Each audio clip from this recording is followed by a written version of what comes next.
ગુજરાતમાં અને ખાસ કરીને સૌરાષ્ટ્રના કેટલાક જિલ્લાઓમાં ભારેથી અતિ ભારે વરસાદ 50 થી 60 કિલોમીટરના પવન ફૂંકાવાના સાથે પડ્યો છે, જેના કારણે ભારે નુકસાન થયું છે.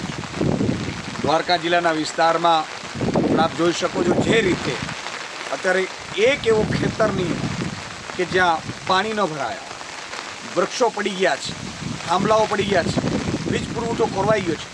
ત્યારે હું સરકારને તાત્કાલિક ધોરણે આ વ્યવસ્થાઓ ત્વરિત શરૂ થાય એવી હું વિનંતી કરું છું. સાથે સાથે 2 દિવસથી સતત આ દ્વારકા અને આસપાસના જિલ્લાઓમાં વરસાદ પડી રહ્યો છે, જેના ભાગરૂપે કોઈ બહાર નથી નીકળી શકે એવી સ્થિતિ છે. ત્યારે કેશ ડોલની વ્યવસ્થાઓ મજૂરો અને શ્રમિકો માટે કરવામાં આવે.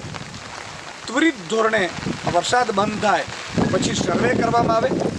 પાકને પણ બહુ મોટું નુકસાન થયું છે.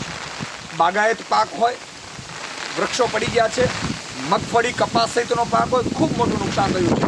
અને હું આમ આદમી પાર્ટીના એક કાર્યકર્તા પદાધિકારીઓને પણ વિનંતી કરું છું કે જેટલી યથાશક્તિ મદદ આપણે જનતાને કરવાની છે. દ્વારકા જિલ્લામાં લગભગ ઓલમોસ્ટ 30 થી 35 ઇંચ વરસાદ પડ્યો, હજુ ચાલુ છે, 2 દિવસથી ચાલુ છે. હું પણ દ્વારકા જિલ્લાના કેટલાક વિસ્તારોમાં છું. એટલે જે સ્થિતિએ અત્યારે હાલ છે, લગભગ ઓલમોસ્ટ સૌરાષ્ટ્ર, બરોડા, મધ્ય ગુજરાત બધાની સ્થિતિ આવી છે. ત્યારે સરકાર તુરંત આની વ્યવસ્થા કરે એ માટે હું મુખ્યમંત્રીશ્રીને વિનંતી કરું છું, કૃષિ મંત્રીશ્રીને પણ વિનંતી કરું છું.